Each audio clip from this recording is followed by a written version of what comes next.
We begin by praising Allah, our Khaliq and Malik, our Raziq and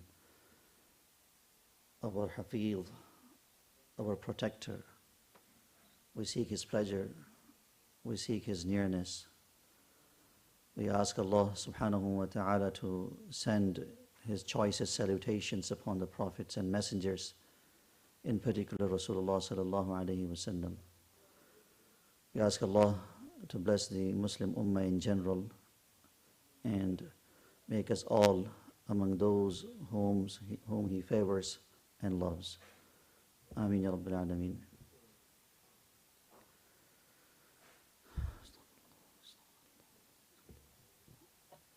Rasulullah sallallahu alayhi wa sallam, in a very known narration, said as follows: إن الله لا يقبض علم انتزاعا ينتزعه من عباده ولكن ينتزعه بقبض العلماء. Indeed, Allah subhanahu wa ta'ala does not take away knowledge and ilm from people by snatching it away from them. And Allah does not snatch away the people, like memories and information, depriving them of the knowledge after they have it.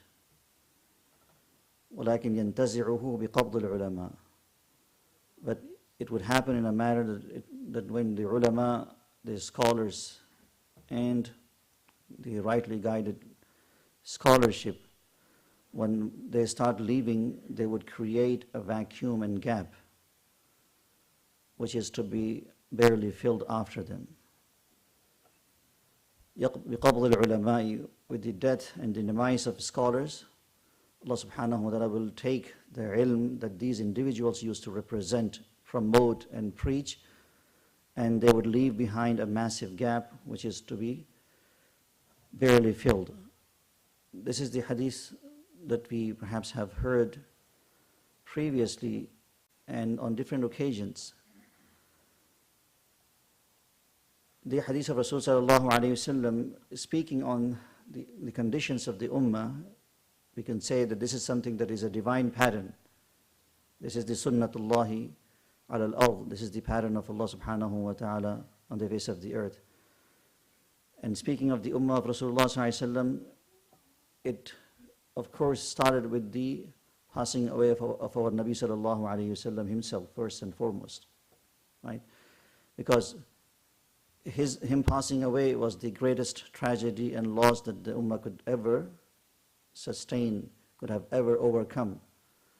And therefore we know the situation of Sahaba rizwanullahi alayhim ajma'een, those who were present at that time, how they dealt with this situation. They had lost, several of them, their sense, and they had lost the sense of direction at some point, until they started to realize what happened was really something real.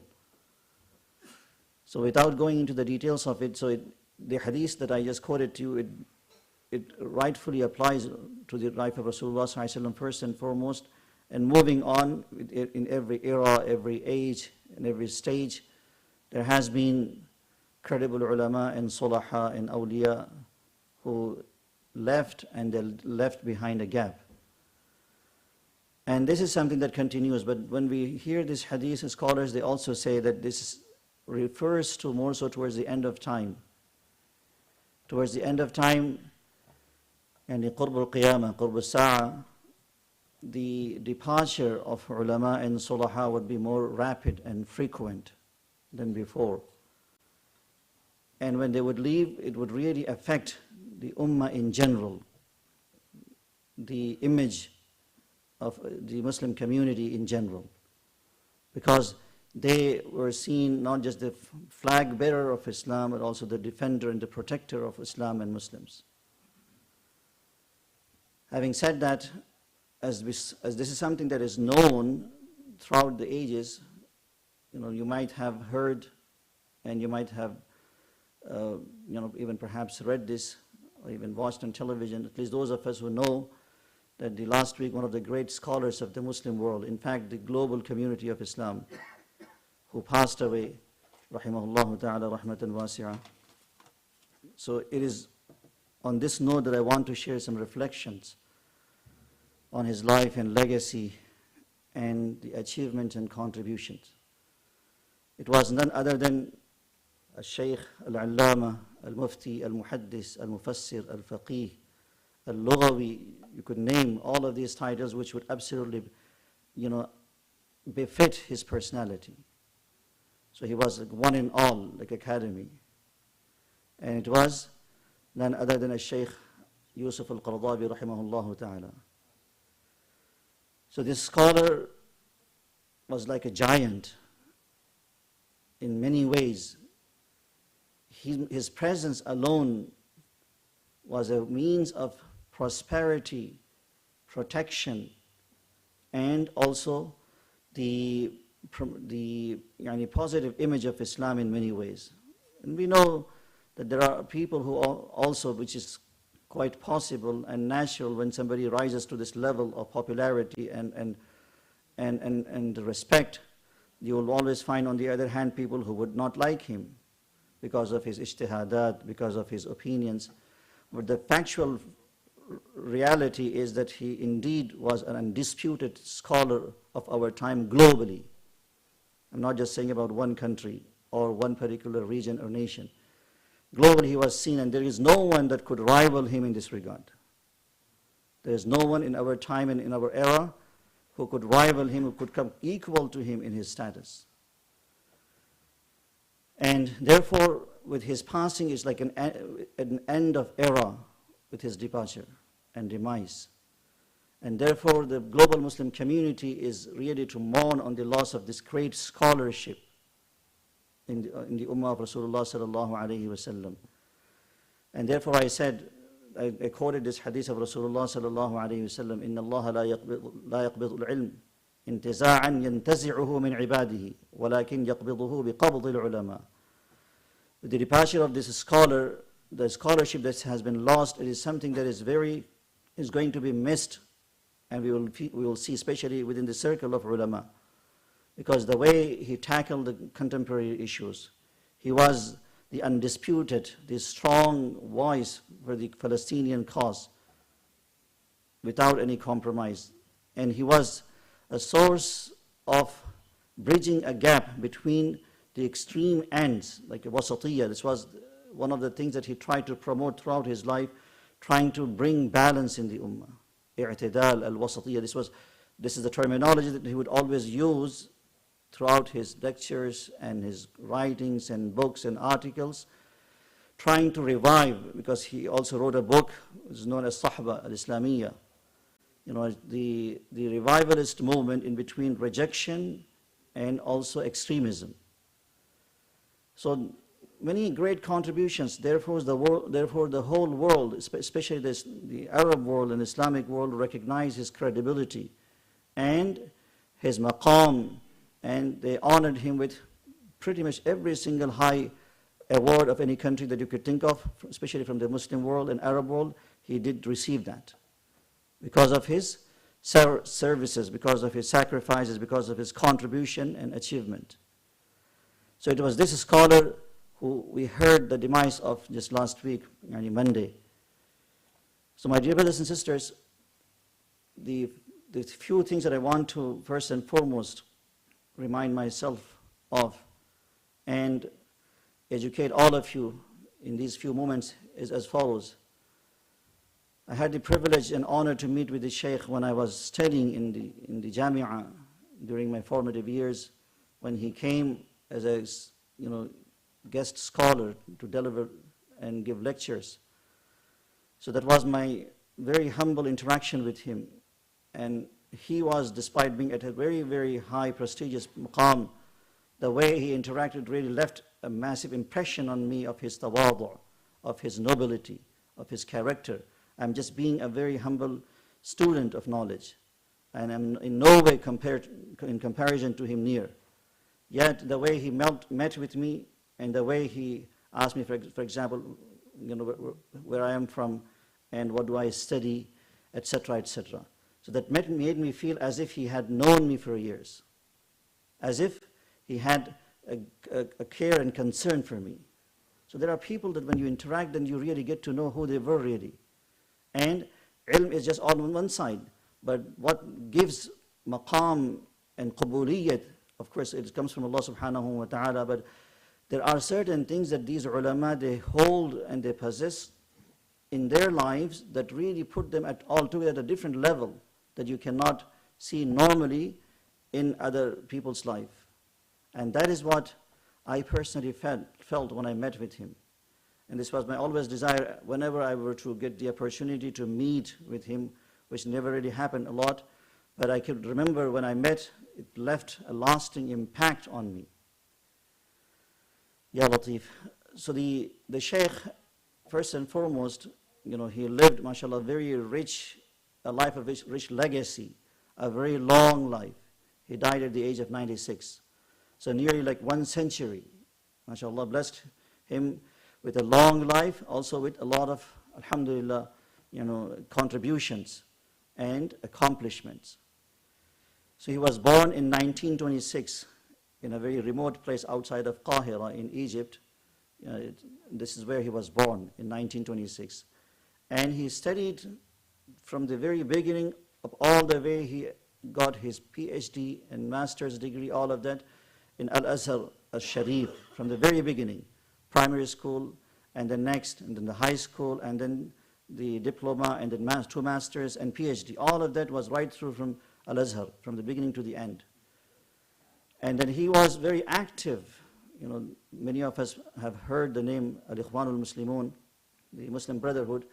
He was affiliated with that group because they were trying to revive Islam in modern day and bring Islam back in the real life. This is why he was known for his activism. Islam is not to be just restricted to the masajid or madaris and things like that. Rather, it should be present in every single area of human life, every single facet of human life and a society, especially in the Muslim countries and the Muslim world. So Muslim Brotherhood was, for this purpose, was trying to do that. And of course, there was a crackdown as a result of this movement by Jamal Abdel Nasser, who was a very dictator, and his regime was a very oppressive regime. As a result of that, there was, in 50s and 60s, many great ulama. They were imprisoned in thousands. And as a result of that, many of them left the country. And Sheikh Yusuf al-Qardawi, rahimahullah ta'ala, if he wanted, he was offered great positions and power and many things with the condition that he would comply with the dictates of the government. But he refused to do so. And then he left the country and he relocated to Qatar, where he remained stationed from that point up until he passed away. And royal family loved him to such a degree that they honored him with a citizenship. And you could see, and therefore ulama, they say, those who have talked and given talks on the passing of the Shaykh, they said, if we see anything different in Qatar today, in terms of their foreign policies, in terms of their domestic policies, it was because of the influence of this scholar. You could see there are certain policies that is quite different than the other Arab world within the same region. And this was because of the presence of the Shaykh and his power and his influence on the country.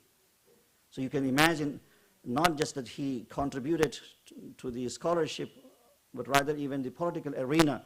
He was quite active and he was like advocate and also the advisor in many ways. And therefore we see certain things quite different in that country. Hasbunallahu ni'mal wakeel. And then Shaykh, as he moved to Qatar, of course, he remained unofficially connected to the Muslim Brotherhood, and therefore he wrote a book on the history of the Ikhwan al-Muslimin. But one of the things that I wanted to say, the 3 things especially, that makes his contribution very remarkable and very different in our time. Number 1, he was a great scholar. And in any genre of Islamic studies that you can think of, whether it is Aqidah or Fiqh or Hadith or Tafsir, etc., he has written books on that. So he was an authority in many ways because of his, mashallah, ilm, and because of his ta'ammuq fil ilm, the depth of knowledge that he had. So there is not a single science, the branch of ilm, other than that he wrote and authored on that. So this shows his caliber in ilm. And the second thing that we know, he did a number of things. He was the founder, he was the active member, and he was part and parcel of many great organizations and movements across the globe. For example, when he moved to Qatar, the Qatar University did not have the Islamic faculty. So he was the founder of the Islamic faculty. And he became the dean of that. And he remained as such until his death. And not only that, he founded Seerah and Sunnah Research Academy. The idea behind it was to study the Seerah and find the relevance from the Seerah and the Sunnah of Rasulullah to contemporary times, and connect the Seerah of Rasulullah to modern day life of Muslims, and to show them how to navigate through their day-to-day challenges of life and things like that in the light of the Seerah of Rasulullah sallallahu alaihi wasallam. So that was the academy that he established, and they did translate a number of great books that were written in different languages. For example, the very known book that was written in Urdu, Siratul Nabi by Allama Shibli and Nu'mani rahimahullah, his desire was that this entire, because this Sirah is like in 7 volumes.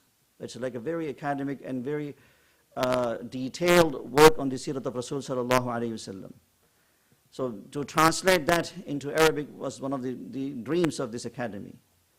And likewise, by Allama Qadi Sulaiman Puri, Mansoor Puri rahimahullah from India, and he wrote a book in Urdu, again on the Sirah of Rasul sallallahu alayhi wa sallam, that has been also translated in Arabic. So this was one of the areas that this academy had, was focused on. And Sheikh was also the founder of the European Iftah Council, the very known, prestigious Iftah Council, looking at the issues, the contemporary issues of Muslim world. I mean the European, the Western world. And he was very much concerned about the minority fiqhi issues of Muslims living in, for example, in the Western world or in minority. Therefore, he was one of the first scholars who presented this terminology, al-fiqh al-aqalliyat. Because we know Muslims living in the Muslim countries, their situation would be different because of the facilitation, for example, to practice Islam, from the government and the environment, etc., etc. But when it comes to the Muslims living in the West, there will be a lot of challenges. So in order to resolve the issues that Muslims living in the West or in minority countries, they had established this Iftah Council to look at the issues and to find solutions in light of Sharia. And because he was a scholar who frequently traveled across the globe, there is not a single country that, especially with respect to the known countries, except that he has traveled a number of times. So because he had this concern for the well-being of the Muslims living in the minority and facing the challenges as they faced. So therefore he took certain positions, fiqh positions, that were of course not the mainstream positions. For example, his position on the mortgage issues, for example, his position on the marriages, if a husband and wife who were non-Muslims before, and now the wife becomes Muslim, but the husband chooses to remain as non-Muslim. So what should be done in this case? So there are a number of his positions that are different than the mainstream fiqh ruling, but he took that in order to accommodate the situation and at the same time to make Islam as a dominant and practicing religion in any place of the world. That was his main concern. This is why I said, wasatiyya. He was always trying to strike a balance between the two extreme ends. And these are the things, some of the things, and as a result of his writings and his contributions, like I said, there's not a single, great award from Arab countries and Muslim countries, but he has been awarded with that. In terms of his writings and books, he authored altogether nearly 200 books and articles, mashallah, on very great topics. Some of his popular works that he authored is Al-Halalu wal-Haramu fil Islam. This book was really the best of all of his books that gained popularity, and this was written in 1960s, long time ago. At that time, it really, and to this date, as ulama they say, it remains as a very popular, undisputed book, though there are opinions, once again, of his that are not very mainstream, that are very different than the mainstream positions, fiqh positions. However, the way he tackled this topic in terms of the modern challenges, and how should we present the mutun that are very qadima, the classical text, and contextualizing that in the modern time, so that people are able to understand, and at the same time able to know the topic of halal and haram and take it very seriously. Because we find in the classical books very remote examples. They are no longer applicable. So he changed that approach and made this whole science of halal and haram very relevant to our life and contemporary life. So this was one of his great contributions to the Islamic literature. And the other book that he wrote, again, because of his ideology of striking balance, Fiqh al-Jihad, this book is like very massive in 2 volumes. And this book was primarily written a few years ago to refute this whole issue of ISIS, the way they have taken this whole concept of jihad and out of context and exploiting this very noble concept of jihad. So he wrote that book as a refutation to all of these extreme groups. And another known book of the Shaykh is Fiqh al-Zakat. All the contemporary issues pertaining to the subject of zakat, he discussed in that. Another great book of the Shaykh that really, to me personally, amazing, he said that, is al-faqr, mushkilat al-faqr wa kayfa alajaha al-Islam. This is the book. The issue of poverty and how Islam dealt with that, to resolve this issue, and to make the Muslim community globally self-sufficient. It's a very great book, worth reading. So these are just some of the books that I have just quoted to you, which show the caliber of this scholar, the ilmi contribution that he made.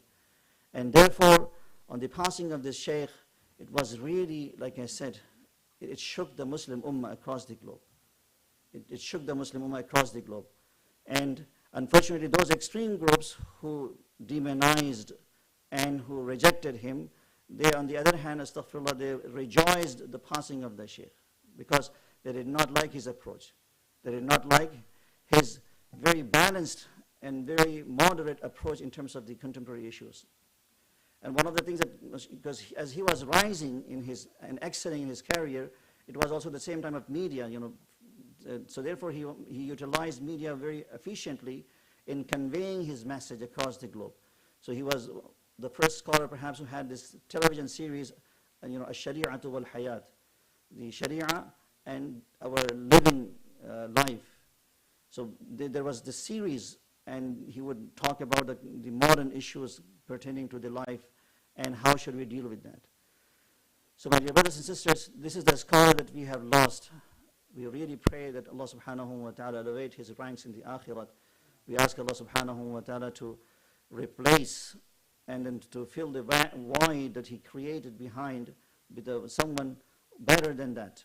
Because it's something in these days and in this day and age of turbulence and trial, we really need ulama and sulaha of this caliber who could really stand strong and firm on the ground to protect, to defend and support Islam and Muslims across the globe. So that is the achievement of this scholar, and because of which we really miss him and we really mourn on his death. And the reason that I talked about this topic primarily for 3 points that I wanted to draw home so that we all could take away as a lesson from this. Number one, many in this audience perhaps did not even know him. It is sad to know a person of this caliber who really done so much throughout his life serving Islam and Muslims, many of us don't even know. If I ask so-and-so actor and actresses and player and etc., you would have a lot of knowledge and information. What a sad reality, right? How distant are we from our own legacy, our own scholarship, our own dear and near people who have sacrificed their lives for the sake of Islam and Muslims. We have no clue at all. It is a sad, and there are many like that we don't even know. We have never heard of their name, never heard them, let alone seeing them in person or meeting them. This is something to feel about, feel and be ashamed of, and really know that this is something that we need to work on and improve ourselves. This is number one reason. Number two, as we have lost this scholar, but his work and his legacy will continue to live in the midst of us. So at least make use of that and benefit from that by reading it or listening to scholars who have, mashallah, had a greater insight in the work of the Shaykh.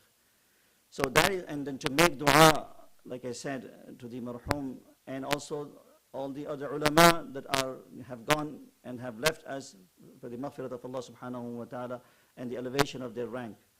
And last but not least, just make sure that the remaining ulama, whether it is here or anywhere, we make dua for the well-being and the afiyat and the long life of all the ulama and sulaha.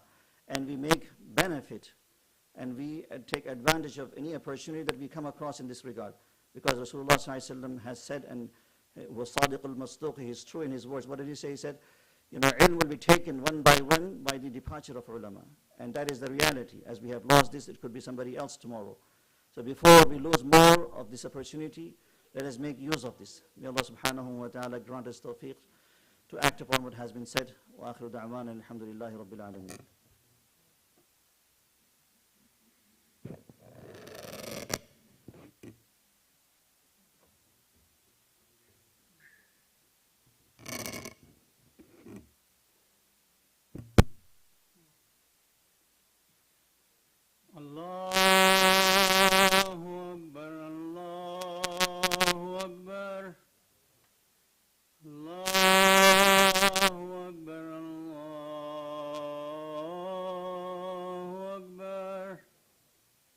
أشهد أن لا